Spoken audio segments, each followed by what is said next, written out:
for trans rights, for women's rights, they're all interlinked. And I don't think everyone realizes that when we talk about trans people getting gender affirming surgery, that is their decision. No one is forcing that. For a woman to go to Planned Parenthood, that is her decision and only her decision. They are interlinked. That is your body. You should be able to choose what you want to do with your own body. And I think the long-term result will just be lack of autonomy. I think it sets us back, tens of hundreds of years.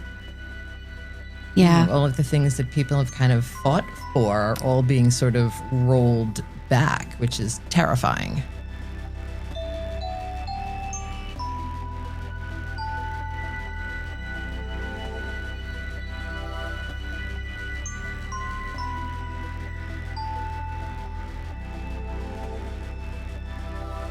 Hi, pod people. Welcome to this week's episode of Why Do People Do That?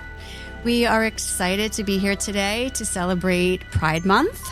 Yay, Pride. You always like to say yay, so I looked at you to say yay, and you did. Yay. I missed my part of the intro with the why do people do that? We'll go on. You sure? Yep. Want me to do it again? Nope. All right. You sure? We've got guests. Okay.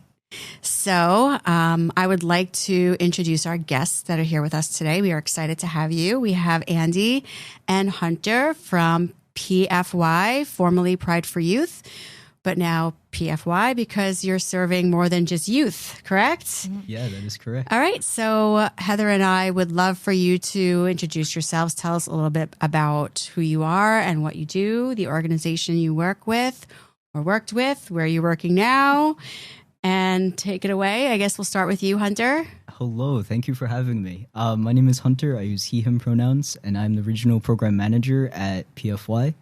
And yeah, my job responsibilities include supervising all of our staff, providing case management, counseling, testing, anything that you can think of. I am there to help our community.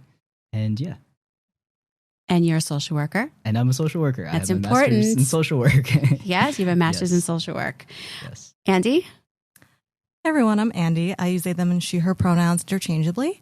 I worked at PFY for roughly 3 years, and now I'm working with Stacy at Right Path Counseling. And I am also a licensed master social worker. Happy to be We're here. excited to have you guys here. Yeah, thank you so much for being here. So Heather and I were thinking, being that it's Pride Month and the world is the way it is today, and there's a lot of changes and a lot of things that are, I think, frustrating and concerning. We really wanted to have a conversation that could really bring about some awareness as to why do we celebrate Pride? Why is Pride Month important to celebrate? And that might sound like a silly question. And what's interesting, I think, is it's, in my 50 years of being on this earth, I've never really thought about having to have this conversation before.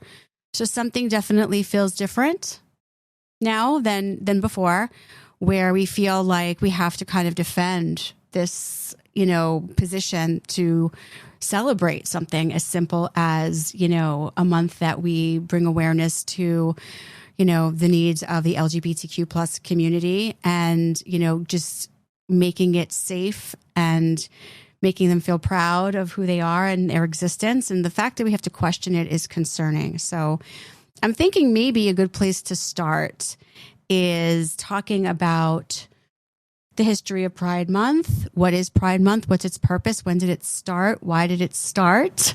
I saw a meme and it said people's nasty reactions to Pride Month is exactly why we have Pride Month. And it's so true. Brilliant. Yep, it really was. It was just so spot on. And that's why, because people are uncomfortable, because people are trying to erase communities, because it's really important to have that sense of connection. Yeah. So when you say people's reactions, and I know exactly what you're talking about, but let's just speak to that for a second before we move into the history. What are people's reactions? What are we all thinking about here? Why does there have to be a month to celebrate the LGBTQ community? Why do they need a month? Why do they need that recognition? Yeah. Why isn't there heterosexual month? right? Why does there need to be a month? Why do there need to be parades? I'm curious. I mean, other negative reactions you kind of get to the month that we didn't.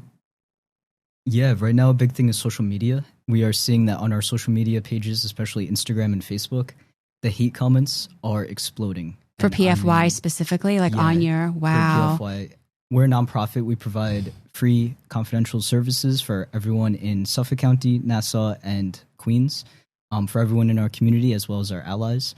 And even just like the most recent post had over 600 really, really horrible comments. Oh boy. Things you don't want to read. That's Do heartbreaking. you delete them or do you leave them? So we started deleting them because it was actually triggering a lot of our clients, and it was so extreme, and especially coming from other parents, that can be really bringing up a lot of trauma for someone. So we did start to delete them, and there's a lot of that going on right now. It's so heartbreaking to hear that. Question, is this, I mean, PFY has been around how long? Since 1993. Okay, so that's a long time. Yeah. So let me ask you a question, and you may or may not know the answer to this, and if you don't, that's okay. Is it normal to have that many hate messages on your social media, or is that new? We've never had this much. Yeah, this is definitely a new wave of hatred. The amount of comments that we're having is beyond what we ever had in the past. Any thoughts for either of you on what you might attribute the surge in hate to? Why is this happening now? I think that the obvious answer is the current political climate. I've even seen it with clients where they've just been walking down the street and someone will just pull over and just start yelling slurs at them just because they're perceived to be part of the community. And that really only started after the election, after the inauguration. I know that this might sound like a obvious question, but maybe not obvious to everybody who's watching or listening. And so I think it's important to bring awareness to what we're talking about. What is it about the political climate you think that is causing this? And I guess the question is, is it creating an issue, or is it giving permission to an issue that was already existing? I'm wondering what your thoughts are about, the hatred that's been unleashed, where is it deriving? What do you think? And it could be a combination of both. What are your thoughts based on what you're seeing working with the community? I think you're right. I think it might be a combination of both, or more that is just in a way giving people permission to be, if that makes sense. I think there's a lot of that. I think that when you see somebody in a position of power, right? Like, for example, a president. Hypothetically. You see someone in a position of power like a president who refuses to acknowledge Pride Month or passes executive orders that might target the rights of a specific group within the LGBTQ plus community. It does two things, I think. Number one, it gives people who were already uncomfortable permission to voice that, right? So there might have been people who were uncomfortable, but they were just sort of quietly living their lives and keeping it to themselves. And now they're saying, well, if even people in power can voice this opinion and pass these laws and rules, then I can too, and it's okay. Clearly, it's okay, because if they're doing it, then it's acceptable, right? We're creating new norms, right? By allowing or just, I don't know if that we're allowing. I think it's just happening and we have no say, really, right? We're experiencing, this very, I guess, negative or divisive rhetoric from Washington, and people feel like they have permission. But I'm wondering also what your thoughts are about, is it also potentially being created? Are there people that maybe wouldn't have thought about it otherwise and they're living their lives, and now there's all this propaganda out there that's sort of convincing them that something is an issue in their lives that maybe realistically isn't? I'll just kind of share an example I'm talking about. One of the things I'm thinking about is I feel like there's just been a lot over the last year or so, maybe a little bit more.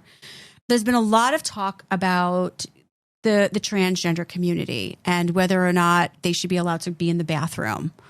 Ooh, and trans in sports. Or whether or not they should be in sports. And I feel like I have passing conversations with people, and you probably do as well. It comes up, right? Does anyone here know what I'm talking about? Does anyone here not hear these conversations coming up with people? Absolutely. Whether or not, people feel comfortable with a trans person being allowed to come into their bathroom or whatever. And I think that the talk about it, and so much talk about it, has sort of convinced people that this is an issue. But then when you were to ask them, have you ever had an actual situation You've ever seen a trans person in the bathroom before? where you've been in the bathroom and a trans person entered the bathroom and you felt uncomfortable? Is it possible that a trans person has been in the bathroom with you and you didn't even know? And have you ever been harassed or felt uncomfortable because you were in the bathroom with a trans person? And I do ask this question when people talk about this, and the answer is always no, right? But yet people are convinced that this is a problem. Another thing I hear is a lot of people complaining about having to state their pronouns. It's not fair. I shouldn't have to say what my pronouns are, in every email I have to put, And the reality is you don't have to.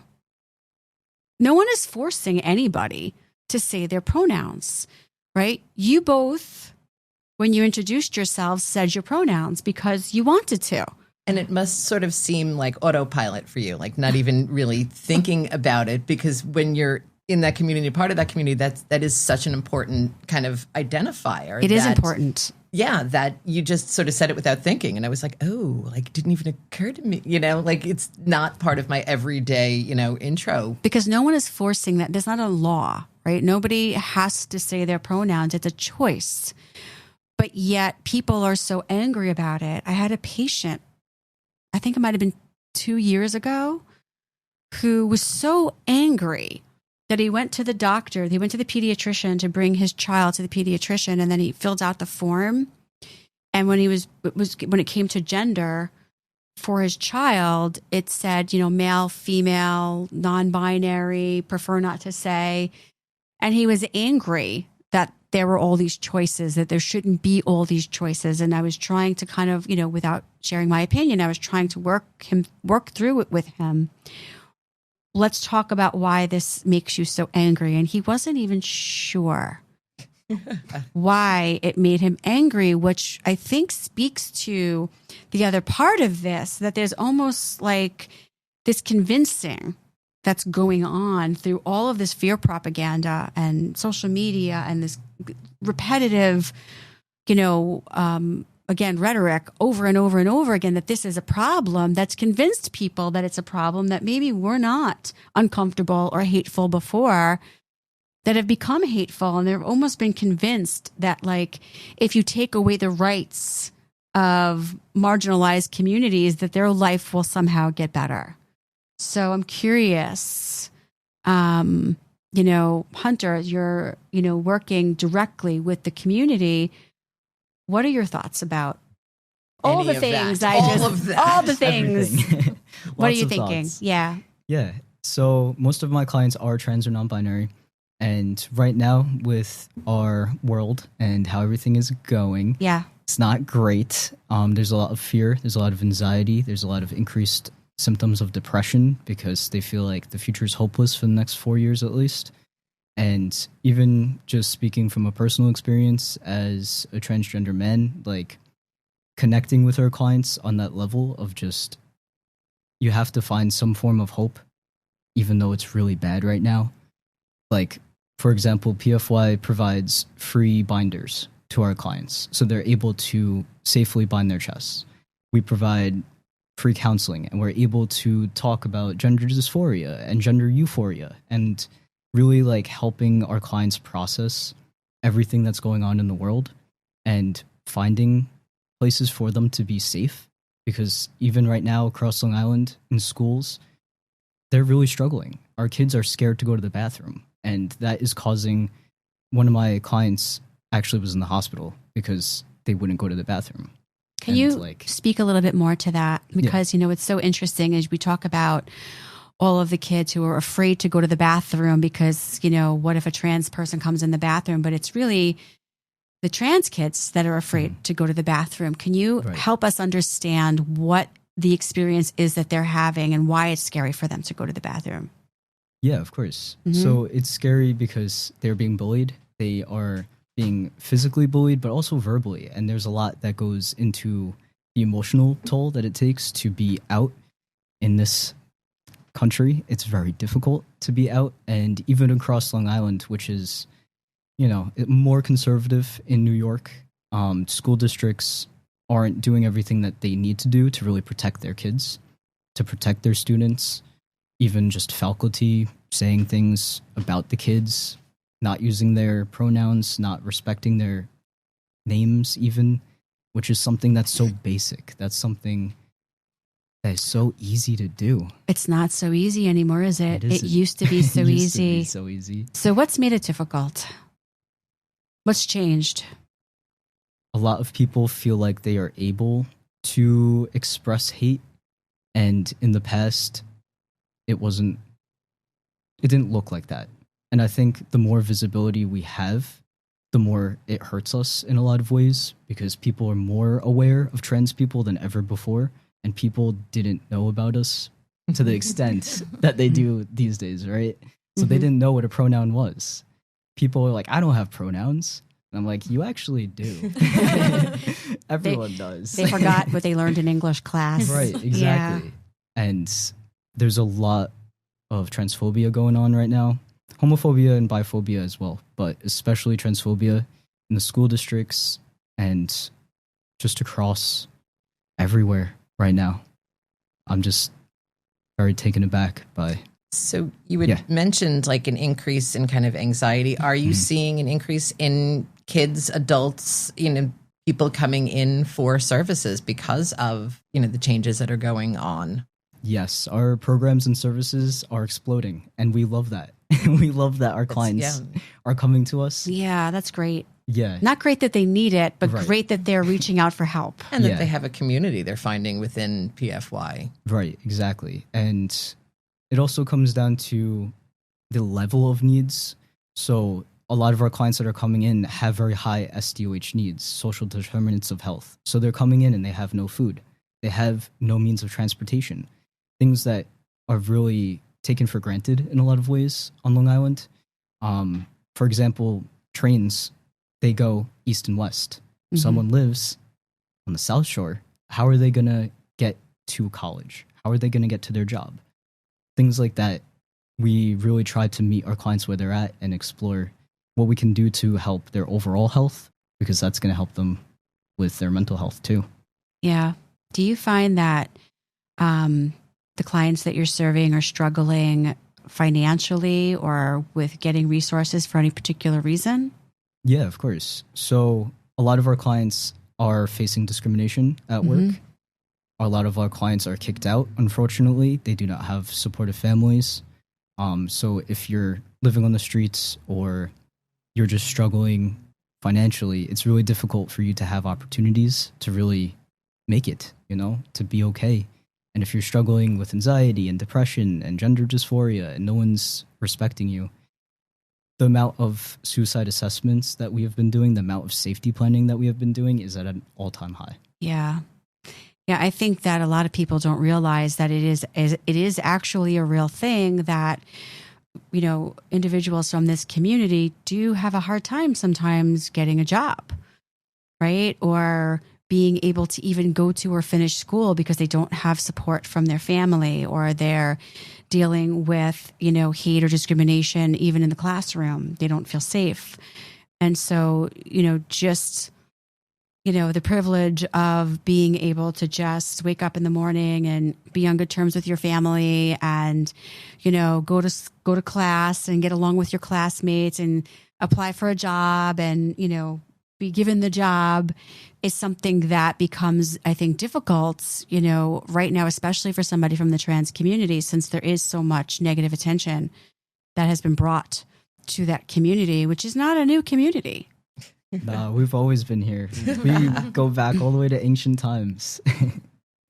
Yeah. So all of a sudden, though, right? But it's interesting because when you talk to the people who are uncomfortable with the trans community, you know, they seem to think that this just happened.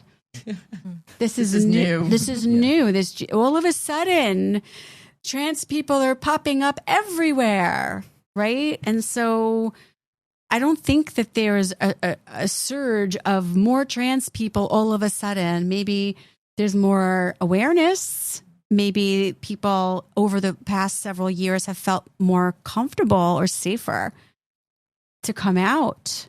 Yeah, right? And also terminology changes as time goes on. So people have access to the internet now. 20 years ago, you were not typing in transgender. No. You know what I mean? Like that just wasn't happening. So access to technology, access to even just terminology and basic vocabulary, it's always evolving. Yeah. But I do think the visibility, though, I don't think, you know, being trans is new, but I think it was never talked about. It was never, you know, no one ever kind of knew about it. It was like gay and straight. And then there was bi, like, you know, the whole trans thing, like it was always there. But like you said, like with the internet, with social media, with, you know, the way of the world, it has been a lot more in the forefront. Popular is not really the right word. I think, but you know what it is, I think it's that you have groups that really want to bring awareness. Let's bring awareness. Let's make sure the trans community feels comfortable by saying our pronouns so that we're not assuming anybody's gender, so that somebody doesn't have to have the uncomfortable conversation of saying, oh, you refer to me as a girl, but I don't really feel like a girl. You know, please don't refer to me as she or her or whatever. Please refer to me as he or him. And all of the steps I think that a lot of the groups have taken to bring awareness and comfortability to that group, I think have angered the people that would rather not know that they exist. Then there's this, you know, I think irrational fear that parents have that, you know, if the teacher is making everyone aware, bringing awareness to the fact that there's a student in the classroom that has different pronouns or has changed their name, then that it's contagious. And that their children is going to just wake up one morning and magically decide that they're trans too, even though they're really not. They're going to become trans. well, there was that whole thing going around too that like gender reassignment was going on in schools. And that was the president. Well, I know, but I hate even calling him that. People believe that. And I mean, that is, you know, started a whole fear thing of like things that were never even happening. Yeah. Yeah. That they were taking kids out of the classroom and bringing them in some magical room somewhere and performing surgeries while they were at school. Yeah. Child went to school as a boy, but is coming home as a girl. Without the parents' permission. Yeah. Yeah, there's a lot of fear, and fear drives power. They go hand in hand always. And there's always that idea of people want to fit in, so people won't always speak their mind and kind of challenge the current political state of the world out of that fear. Mm-hmm. I'm seeing that with parents where it's like, I kind of want to support my kid, but it's all my friends don't agree. Yeah. So I think that's a good thing to talk about. Let's talk a little bit more about that. I bring that up in a lot of the podcasts that we do because it's a topic that comes up a lot. I call them the peanut gallery, right? The other people in your ear sort of chiming in their opinions and telling you what you should be doing with your child and worrying about what they're going to think. And I think in this world of social media, it's become more and more difficult for parents to be individualized in how they choose to parent because they're seeing what everybody else thinks. And it brings up a lot of shame, right? Or worry about being judged or worry that their child is going to be judged. So I'm wondering if you can speak a little bit more to maybe some specific challenges that come up with these parents and how you can handle it and help them. You know, how you do it and maybe something that might be helpful to our viewers or listeners. Yeah, for sure. Mm-hmm. So PFY actually has a group called Pride for Parents. Andy used to run it. Go off, Andy. Good job. And we have a really interesting group of parents. Some of them are super supportive and amazing and really try their best to meet their kids' needs. And then some of them really struggle. And I think it's really important to have honest conversations. And that group is really a good place for family members and parents, especially parents, to connect with one another and find ways, in a lot of ways, to challenge how they were raised and what they believe. Yeah, I'm sure a lot of that comes into it. Yeah. Andi, you want to tell us a little bit about that group and some of the experience, or maybe even some tips that could be helpful? Yeah, I think the group was great because it was a parents group that they could see the other parents. So we would have parents that would have adult children that they've been through it all, right? But they keep coming back to make sure that new parents get that support and have somebody that says it'll be okay. You know, all you have to do is support your child. I did it. And look, my child is so happy. My child is working. My child is living as authentic as they can. They have a relationship with their child. Do, exactly. And they have a relationship with their child. Because that's a part of it too, is, you know, if you're not supporting your child, you might not have a relationship with that child. You know, they can choose whether they want you in their lives or not. And I don't think parents always realize that their children have the autonomy to choose the relationship also. Yeah, it's so important because this gives them the opportunity to see other parents. Like, I'm not the only one, right? And it feels probably so soothing, and they can kind of co-regulate together around their fears. What do you find is really the hardest thing for parents? Why is this so hard for them? Is there like a common theme that pops up for parents? I think a lot of parents have a lot of fear surrounding their children, and sort of parents want what's best for their kids, right? And sometimes in wanting what's best, they don't always do what's best. So I did find that quite a bit. And I think a lot of people too, when they're so new to the community, they don't know what to do. And they're like, my child just told me this, and how am I supposed to handle it? How am I supposed to help them? What do I do? And that's why Pride for Parents is such a good space to start, because you see other parents that are like, I've been there. I understand. Let me help you. That's great. I'm just thinking about all the parents that really should be going to that aren't. You know, the kids that are really struggling with their family relationships, and like what an important part of, you know, your overall services that is. Because there's the parents that have gone through it and like, hey, look, this is how, you know, we got through and this is what we struggled with. And like you said, the newer ones coming in, but there's so many families that are really broken apart by issues like this. It's sad. It is sad. Is there any outreach that you do to try to bring in those parents that are, you know, like do you guys ever have a kid coming who maybe their parents don't know that they're coming, and then you sort of help outreach the parent to bring them in to try to help their child to repair a relationship?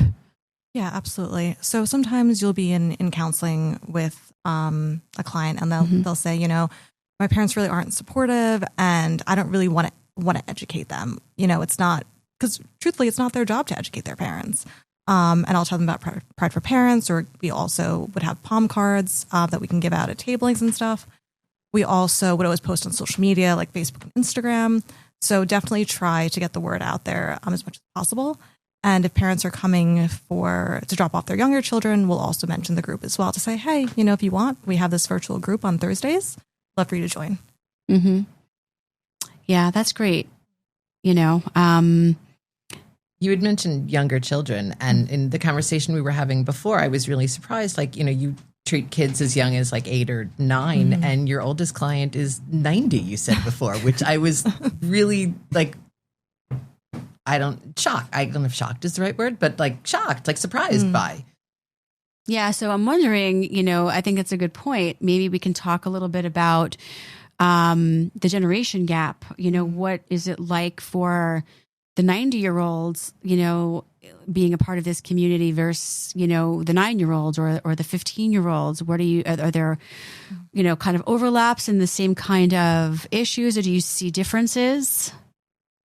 I think the overlap is definitely that need for social connection. We see that with the youngest group, queer peers, looking for other kids in the community that are like them for that connection. And same thing with the older adult group, Generation Proud. They're just looking for other people like them. they're looking for their community. So it is so important, not just for this community, but for any community, to feel like they're not the only one. They're not alone, right? Which brings us back to, our basic topic here, pride, right? Why is it so important to celebrate pride? And I think one of the main reasons is for everybody that is in this community, regardless of, whether they're the L, the G, the B, the T, the Q, whatever they are within this community, to look around them and to see how many other people there are surrounding them in close proximity to them, near and far, who are living a very similar experience, who are just like them. We need, as humans, to turn on the TV and watch a movie and see other people that are like us, to see figures who represent who we are. And I think part of the problem today is that I think media has tried to normalize by allowing more and more of, the LGBTQ community into television and movies and what have you, podcasts and social media, YouTube. And there's this backlash, you hear people say things like, it's being forced down my throat. Every time you watch a movie now, there has to be a gay person in the movie, or there has to be... Or the physical discomfort, like when you see like two men kissing, like on a show, in a movie. Two women, less offensive, but... They don't want to see two men kissing, right? And so it's interesting, this whole mentality of it's being forced down my throat. Because again, I think that's part of the issue that's caused people to sort of align with politics that are against this community. This feeling of it's being shoved down my throat. What are your thoughts? Either one of you, Hunter or Andi, what are your thoughts about this whole it's being forced down my throat kind of mentality? It almost seems like it's coming from a place of privilege. And a place of, I just want to see people who look and act and talk like me, and anyone else, I don't need to see that, So I think that's the biggest thing that I get from that, is that it's just, I'm important and nobody else is important. I once said to somebody, it might not have been a popular thing to say at the moment, but I just said it. Somebody was saying, and it wasn't like a patient or anything like that. It was just like a conversation I was having with somebody I barely knew that was kind of like getting on my nerves a little bit. And they were like, it's everywhere now. It's shoved down my throat. Why every movie I turn on has to have a gay person? And I was like, did you notice though that every movie you turn on also has a straight person? Have you ever had a conversation with somebody from the LGBTQ community and heard them say, it's being shoved down my throat? Why is it heterosexuality that every time I turn on a TV show or a movie, there's straight people, right? So, well, those are the same people that are like getting offended by, the books that are in school that are educating about sexuality and gender and all of that. Like their kid is going to become gay if they read a particular book or are educated about, different things. Mm-hmm. Yeah. So what is it like? So again, I want to kind of bring us back to the two of you working with these clients, working within the community, being that this is, the conversation that is, if I'm coming across this conversation and I'm hearing it and you're hearing it, they're all hearing this too. So how does it affect the mental health of the community you're serving that this has become, normalized rhetoric and conversation in our communities? What are your thoughts, Hunter? Yeah. I'm picking on you. That's okay. Answer me. I paid a lot of money for that name, so it's all right. Yeah, I think that's a good question.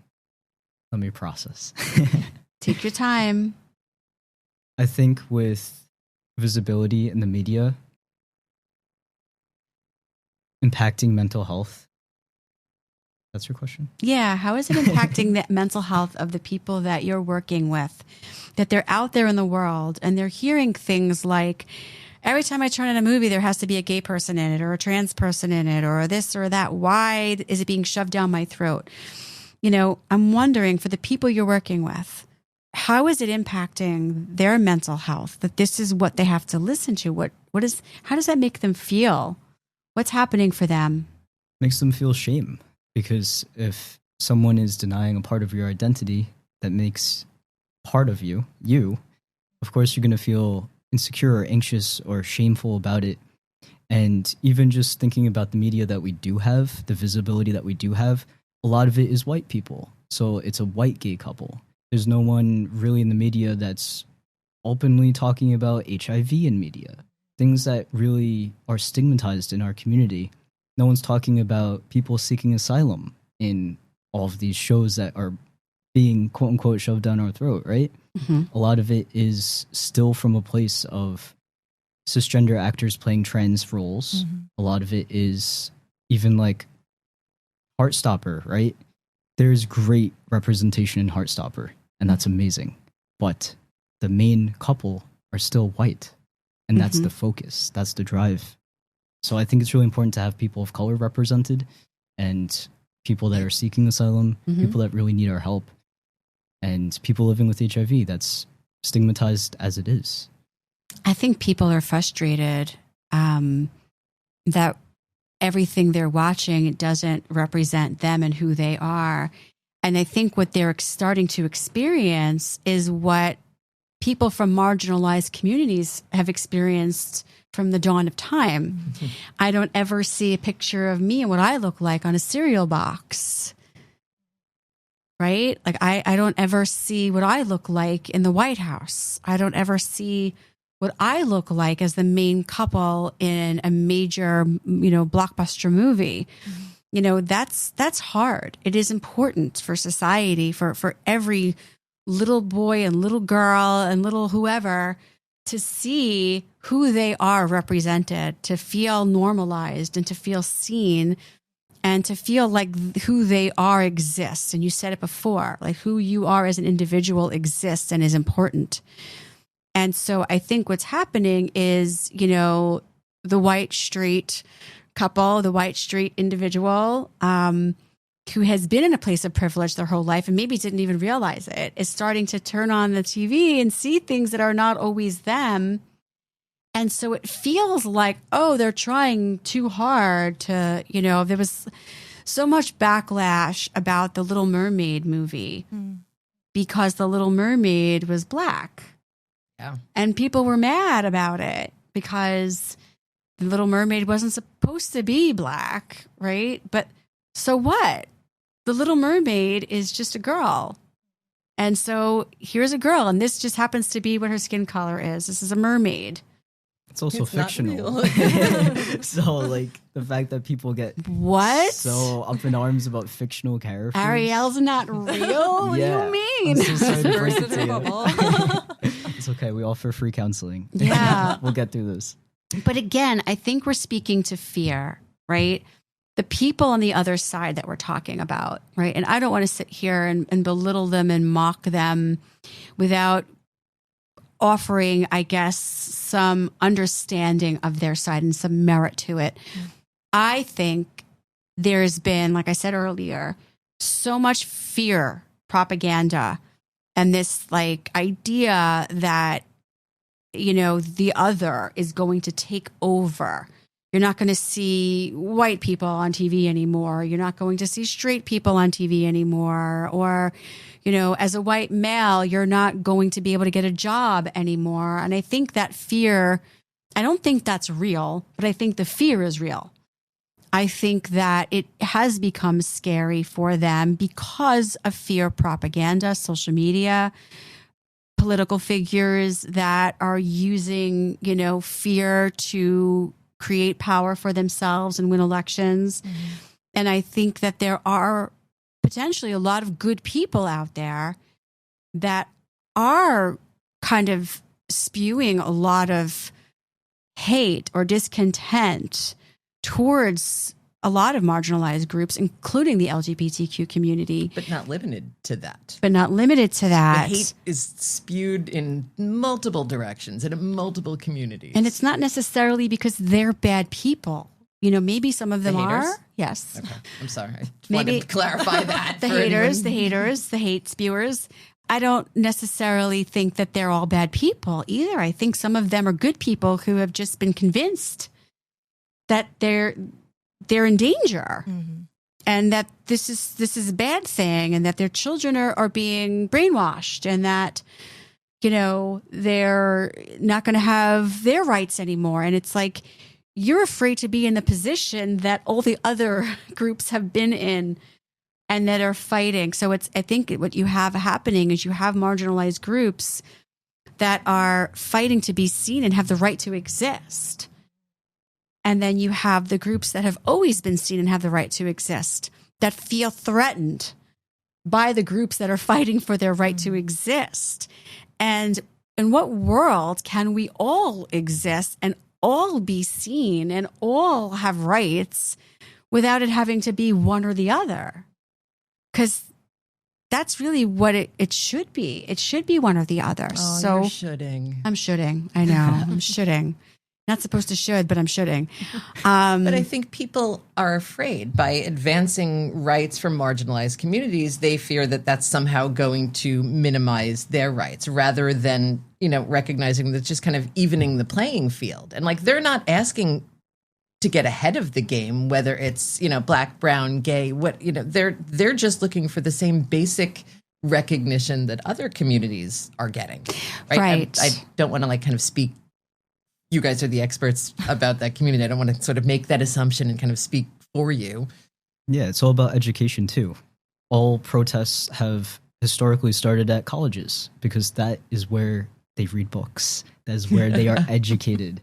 So people who are fearful and they don't have all the information and they don't know about trans people and they don't know about our community and they don't know the reality of immigration, they're going to be afraid of what they don't know. Yeah. And so I think that, you know, I want to just sort of just say that, you know, for anyone who's listening, if you are one of those people that has thought or said any of the things we're talking about, it doesn't necessarily mean that you're a bad person or that you should feel ashamed, but it's important to understand. And that's why we're having this conversation, because the reality is all humans can have basic rights and be equal and be seen and be represented in media and in government and wherever.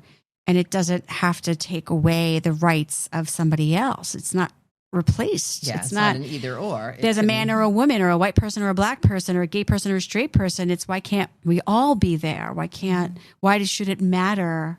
We're all people.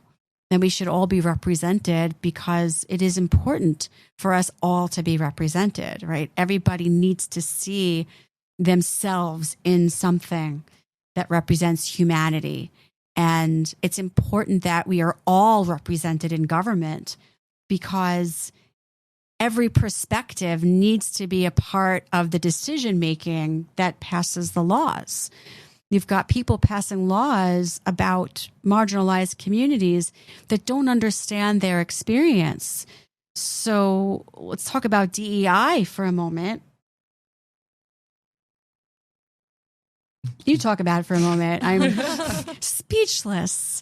I can't even believe that we are at this point in 2025. It is 2025, right?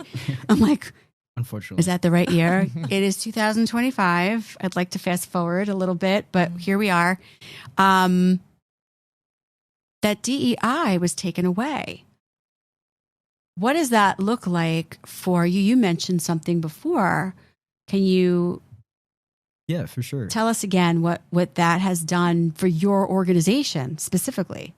Yeah, so even presentations for healthcare providers, for schools, there are certain things that we are being asked to not discuss, such as gender, sexuality, things that, you know, are our entire thing. That's our whole nonprofit. Isn't that your presentation? there are certain words and topics that are no longer allowed to be talked about. Right. Even here in New York, a liberal state, a blue state. Right. And I won't mention any names because I'm not allowed to do that. But there are other organizations that are also being really restricted in a lot of ways. They're not allowed to talk about safer sex, for example. They're not allowed to talk about alternate options for not having a baby if someone doesn't want to have a baby. Oh, you're not even saying the word. You've gotten good at... I've gotten good because things will get flagged. Wow. Things like education, things about just being safe with other people. That's being restricted to a point where now they don't have that education. They don't have that knowledge. When in reality, there's more than one option. And it should be someone's choice to make that option. So I'm going to ask you what should be an obvious question, but I'm going to ask it anyway, just so that it's clear to people that are hearing and watching. What do you think the long-term repercussions are of not being able to talk about these things and spread awareness and teach and educate and provide services about all of those things you just said? Where does that bring us as a society? I think it just leads to a complete lack of autonomy over your own body. For trans rights, for women's rights, they're all interlinked. And I don't think everyone realizes that when we talk about trans people getting gender affirming surgery, that is their decision. No one is forcing that. For a woman to go to Planned Parenthood, that is her decision and only her decision. They are interlinked. That is your body. You should be able to choose what you want to do with your own body, given, medical education and having options. And I think the long-term result will just be lack of autonomy. I think it sets us back, tens of hundreds of years.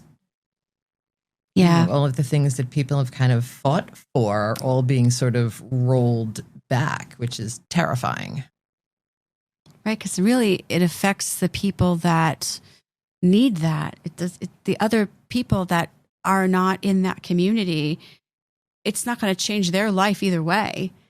Their life isn't going to be better because this person who wants gender affirming care isn't getting it, right? Is your life going to be any different whether that person gets that care or not?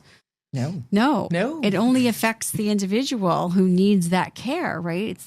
The price of eggs are not going to go down, right? If the trans person doesn't get to have their surgery. There's no connection between, right, our lives and whether our lives are good or not and whether or not this person has their rights. But I think that it's all become linked. There's this belief that life will be better. But the reality is, if we are not able to educate people and we are not able to perform the surgeries or give the care or allow people to have choices and autonomy over their own bodies and their own health care and their own life, we are only really taking the mental health and well-being of society and dragging it down, which inevitably affects everybody. Yeah. Even something as simple as, we've seen the evolution of condoms and safer sex practices and education about that, and really kind of decreasing rates of disease spreading and rolling that back. What's that going to do? People are going to end up, not understanding these things. They're going to end up, transmitting diseases because they're not getting the education. They don't have access to medications or to condoms or to any of that. Right. And we're already seeing that. It's only been a few months. The amount of new cases for HIV, for syphilis across the board, even just on Long Island alone, has increased dramatically.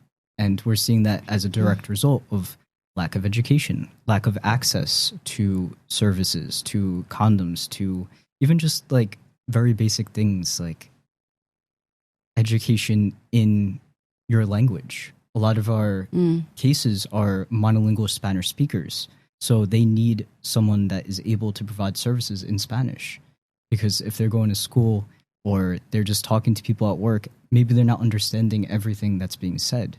Does PFY have? We do. We have a full bilingual staff. So we provide case management services to link people to testing, to HIV care, whatever they need. and we're able to really meet their needs, because that's what we're seeing. Are you, I mean, I know the fear is constant, is, losing funding, but are you seeing that yet? Are you kind of trying to prepare for that? I'm not allowed to talk about that. Okay. Yeah. No, and I think every not-for-profit program is always sort of living in fear of the funding being pulled out. But right. I think, when you're serving a community that's sort of a target, it's got to be sort of terrifying. Just so we can move on to something else. Okay. Yeah. Yeah. And we're seeing that happen with a lot of nonprofits in our community right now. A couple have closed. And a couple have had to let people go.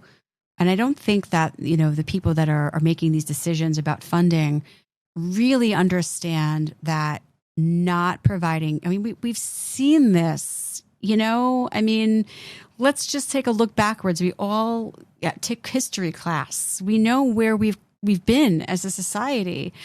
When you don't take care, there's a reason why we fought for rights in the first place. We have already seen what it looks like when we don't care about each other, and when we don't have rights, and when we don't educate, and when we don't lift up the underserved, right? It doesn't look good for anyone. It's not good for society as a whole. I can't believe that we have to go back there and kind of relive this and see that it is a bad thing all over again, just so that we can. It's a pendulum. Go back in and it's a pendulum. It's like we've swung too far to the direction of wanting to help everybody, that people got angry and scared, and now we've swung all the way back in the other direction, in this into let's not help anyone. Let's just let's all fend for ourselves, and we have to be somewhere in the middle here. Which again brings us back to pride, why pride is important and why we celebrate pride. I said I'd like to start this off with talking about the history of pride, and then we just went on a tangent and we never talked about it. I want to make sure that we have time just to kind of touch on that before we run out of time, because I want to make sure that we're ending on really how important pride is, because of everything we said today and also the history. So do you want to tell us about the history of pride and where Pride Month comes from? Yeah, for sure. So awesome. Pride started as a riot. It was not a celebration. It was a lot of bricks being thrown, because at some point there can only be so much hate that you tolerate. And I think it reached a point where we had key leaders such as Sylvia Rivera, Marsha P. Johnson, really fighting for our rights, because they had nothing left. They were really fighting for survival. And it's kind of scary to think that we're back at that point in a lot of ways, where even just this month, right? Pride Month just started, but the kids are coming in and they're scared. They're not celebrating. They're really scared. Are they scared to celebrate? They are terrified. What are they afraid of? Of all the bullies at school, of their parents. A lot of them are not out to their parents because their parents are saying things that are not beneficial for their mental health. Not supportive. Not supportive. Yeah. And they're really scared. And I don't think we've ever seen this level of fear in the few years at PFY that we have had. They feel like the whole country is against them. That's what I'm hearing from my own clients. Right. Yeah. It's the reality. The president doesn't even like me, right? What does that feel like for a kid? It feels like the world is ending. Yeah. And it's really hard to shine when the world is burning. So I think that really impacts everyone's mental health, especially the youth, because they are in such a vulnerable state and they're stuck going to school. It's not like they can just go move somewhere and everything will be okay. It is really... Yeah, go ahead. No, I'm stuck on, it's really hard to shine when the world is burning. That's such a super powerful statement. Yeah, when you're feeling like you're in this place where, there's laws being passed just to erase your identity and take away your right to, use your pronouns or to get the care you need, or, there are people in the armed forces, in the military, that have to lose their job, right? They're just, because they're trans, are not allowed to be there. It is, I couldn't even imagine what it's like for a kid today from that Being community. A kid is difficult on a good day. Like, being a kid with privilege is hard. Like, like to have, to be struggling with your gender or your sexuality or, anything, your race, your color, and to have, family and friends and teachers and people not kind of supportive. I mean, I can't. And then, like we talked social media before too, like having those hate messages coming in at you. Like, so we grew up, it was like, kids would just yell mean things. Now it's, they're saying mean things and they're sending horrible emails and they're spamming you with all kinds of, hate messages and writing nasty comments on social media for everyone to see. It's a whole different level. Oh my gosh. I would imagine too. I mean, you're seeing increases in clients coming in, like of course, like there's going to be a lot more depression. There's going to be a lot more anxiety, school refusal, just socialization, all kinds of self-harming, you mentioned gender dysphoria. So I'm sure there's eating disorders and body image, like all sorts of stuff that's just increasing and going to continue to increase. Right. We have some kids that are finishing the year remotely because that's how bad it has gotten to the point where the school's involved. They know, they're aware. Nothing's happening. So I think it's really important for people to know that every single school in New York has a DASA point of contact. They can help you with any bullying. And if something doesn't happen, you could finish the year remotely. You can find other options. So sad that they should have to do that they should have to miss out on just being able to go to school and learn in person and be a part of their community and be a part of their district and hang out with their friends. Right? Yeah. Well, for what? Every kid just wants to, go to the park and hang out and possibly get a job, make some money, and go buy something cool. And that's where all they want. Awareness and pride is so important. And even just the word pride, right? It's embedded in this belief that you should be proud of who you are no matter what. Right. So what's crazy to me is when we look at the history of pride, right? Back in 1969, right? That's when Stonewall, the riots were happening because police were raiding the only safe place where, people from the community could go and be out and interact and meet other people, right? Because there was no PFY back in 1969. Not yet. Right? So they would go to these clubs. And so the police kept raiding these clubs. And it got to a point where, the people who were going to the clubs that just wanted to live their life and meet friends and hang out and be gay were like, enough is enough. And that's when these riots started. And so the riots eventually turned into protests.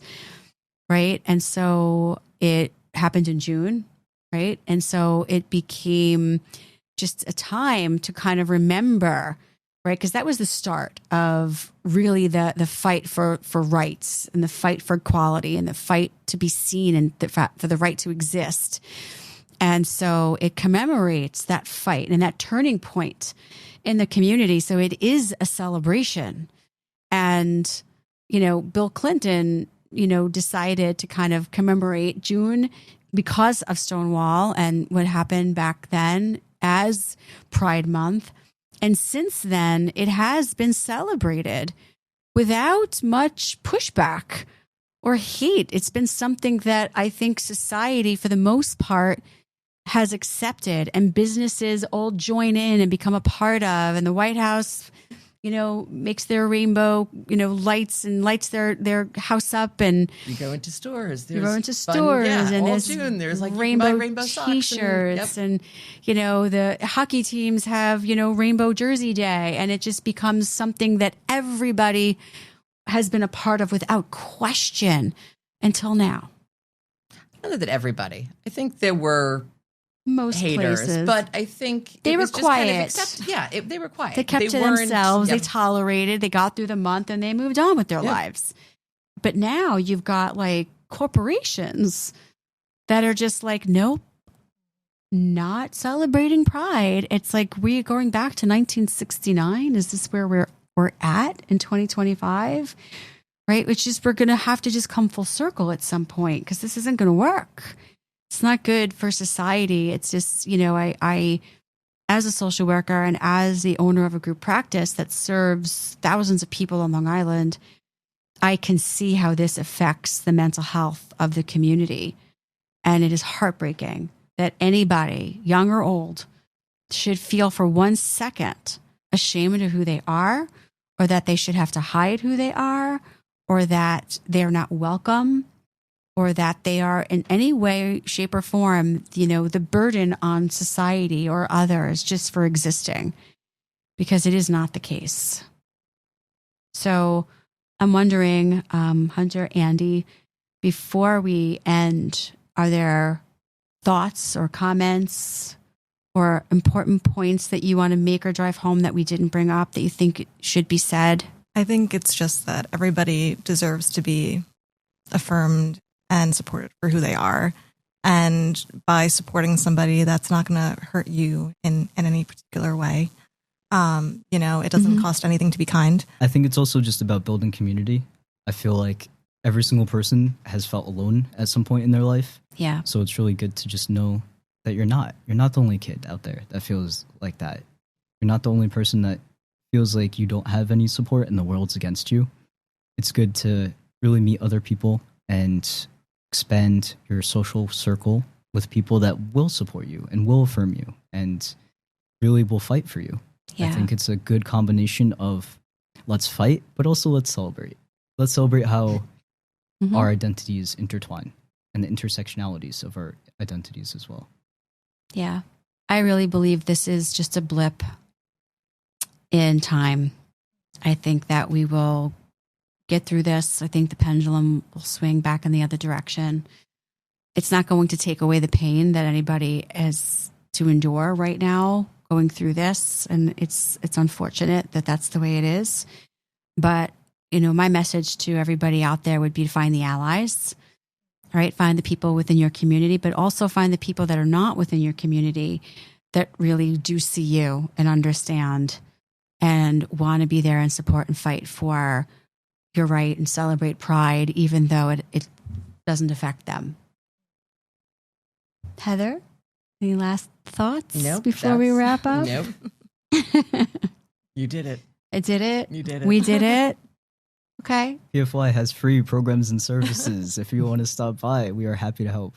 Do you want to maybe share with our viewers or listeners, if they are interested in reaching out to PFY, where they can find PFY, maybe a website or a phone number?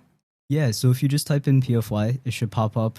We have a website. We're across all social media, or you could just stop by. If you type in PFY, it'll pop up on GPS.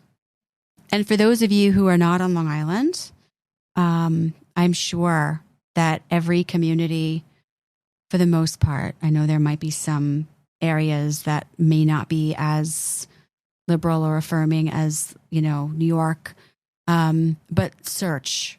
They're out There's there, an agency. even There's if it's a subset online, of an agency that has supportive services and offers. Yep. Even if it's, not something you can get to and, logistically it's too far or whatever, there's always those organizations online. And I'm going to look those up and make sure we put those in our notes in the podcast. So make sure you look for those. We'll share some links and resources for people who might be looking for some help or support.